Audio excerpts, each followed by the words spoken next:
नमस्कार मित्रों, मेरा नाम है आदित्य। आप देख रहे हैं एडवोकेट आदित्य यूट्यूब चैनल।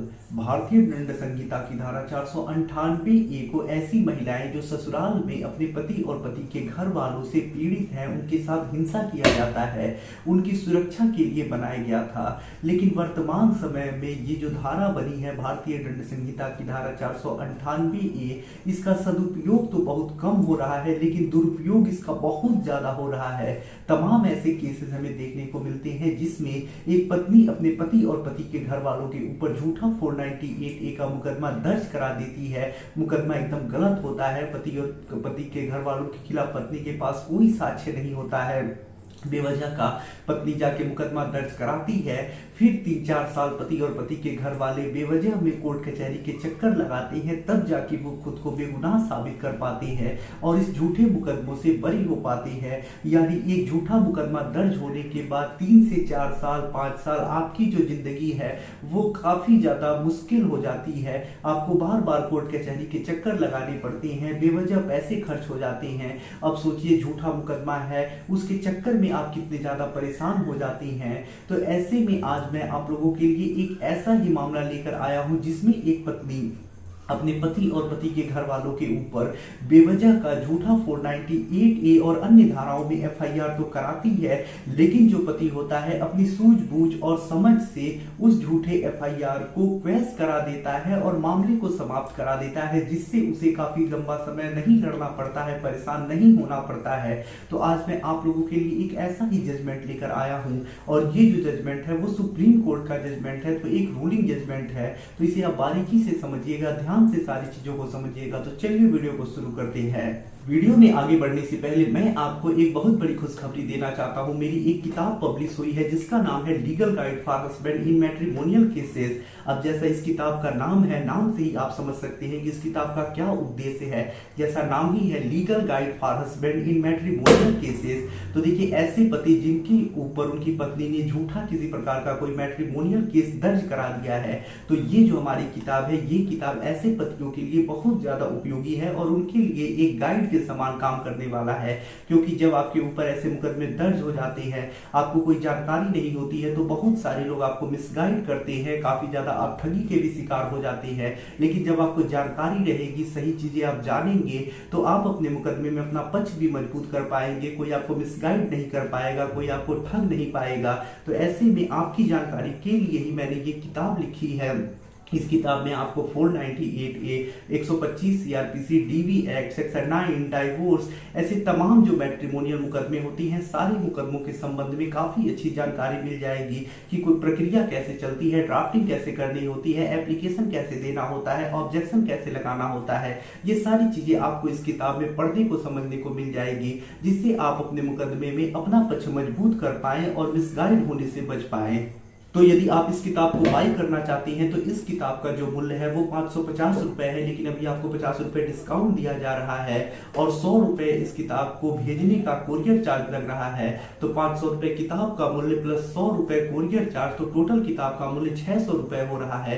किताब को अगर आप बाई करना चाहते हैं तो मेरा व्हाट्सएप नंबर आपको स्क्रीन पे भी दिखाई दे रहा होगा, डिस्क्रिप्शन में भी आपको मिल जाएगा।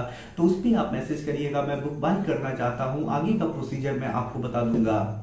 तो देखिए, आज के जिस मामले के बारे में मैं आपको बताने वाला हूं, वो जो जजमेंट है वो भारतीय दंड संहिता की धारा 498 ए के क्वेश्चन से संबंधित है। अब क्वेश्चन के बारे में तो आप सब जानते होंगे कि भारतीय दंड संहिता की धारा 498 ए या फिर कोई भी आपके ऊपर गलत मामला है तो सीआरपीसी की धारा 482 के तहत आप हाई कोर्ट में क्वेश्चन के लिए एप्लीकेशन लगा सकते हैं। तो ये क्वेश्चन से संबंधित मामला है और ये जो मामला है ये स्टेट वर्सेस अमरजीत के केस में आया है।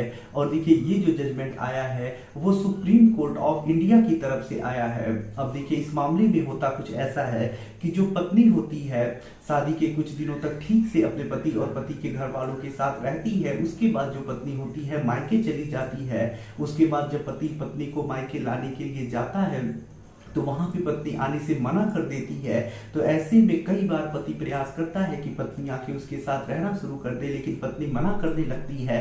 पत्नी साफ कह देती है कि जो भी हमारा खर्च हुआ है, पैसा है, वो आप हमें जोड़ के दे दीजिए और हमें अब आपके साथ नहीं रहना है, हमें डाइवोर्स चाहिए, मुझे किसी और के साथ शादी करनी है, मेरे घर वालों ने आपसे मेरी जबरदस्ती शादी करा दी। तो ऐसे में पति और पत्नी के पक्ष में बैठक होती है तो पति कहता है कि शादी में और जो भी आपने हमें सामान दिया वो लगभग 2 से 3 लाख रुपए का है, लेकिन पत्नी कहती है कि इतने कम रुपए नहीं खर्च हुए, हमें 25 से 30 लाख रुपए चाहिए। तो ऐसे में ये काफी बड़ी रकम हो जाती है। पत्नी बेवजह का 25-30 लाख रुपए की मांग करती है और खुद ही रहना नहीं चाहती है।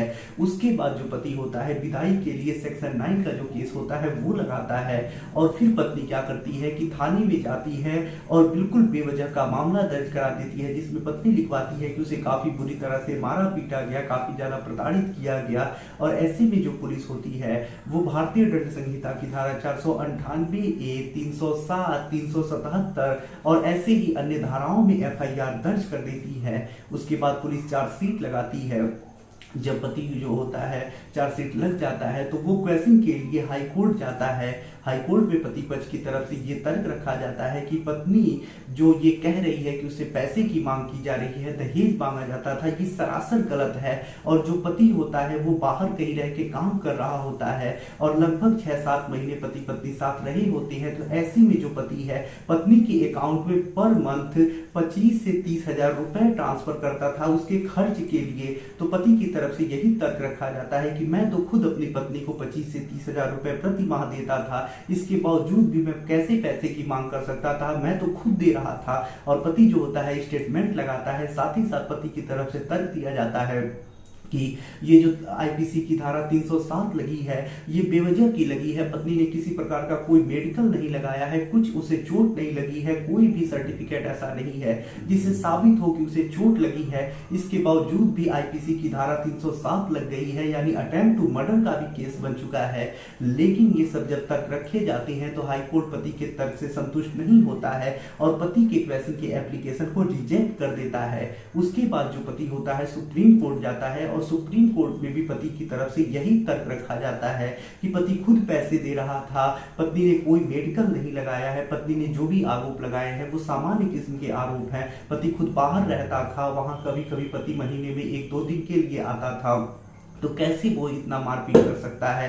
पति की जो माँ है वो खुद बहुत काफी ज्यादा बीमार है, पति के जो पिता हैं वो भी काफी ज्यादा बीमार चल रहे हैं, एक वो रिटायर्ड व्यक्ति हैं। तो ऐसे में ये सब घटनाएं नहीं हो सकती हैं। वो लोग काफी ज्यादा पत्नी को मानते जानते थे, पत्नी साथ नहीं रहना चाहती है, पति ने सेक्शन 9 का केस किया है, ये सारे तर्क रखे जाते हैं। सुप्रीम कोर्ट पूरे मामले को देखता है तो उसमें यही पाता है कि पति वास्तव में पर महीने पत्नी के अकाउंट में 25 से 30 हजार रुपए लगभग ट्रांसफर किया करता था। साथ ही साथ कोई किसी प्रकार का कोई चोट का डॉक्टरी मुहैया नहीं लगा है।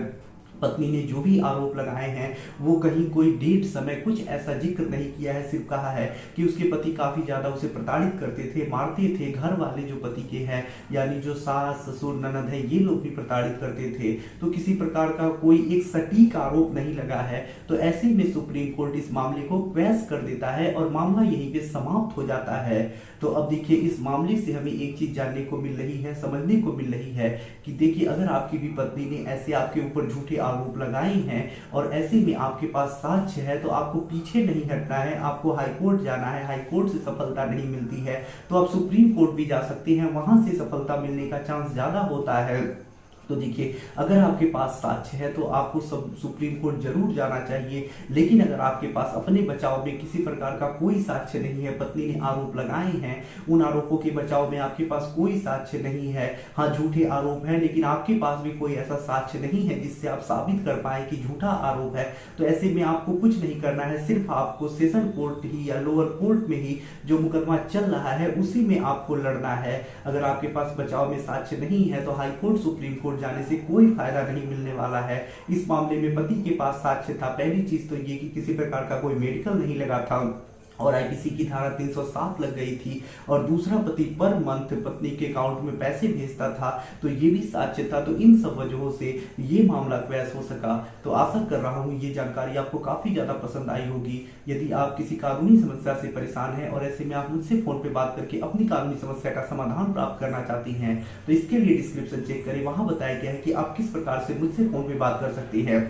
अगर आपको वीडियो पसंद आया हो तो वीडियो को लाइक करें, अपने दोस्तों के साथ शेयर करें और यदि आप चैनल पे नए हैं तो चैनल को सब्सक्राइब करके बेल आइकन को दबाएं। मिलते हैं नए वीडियो के साथ अगले दिन, तब तक के लिए जय हिंद जय भारत।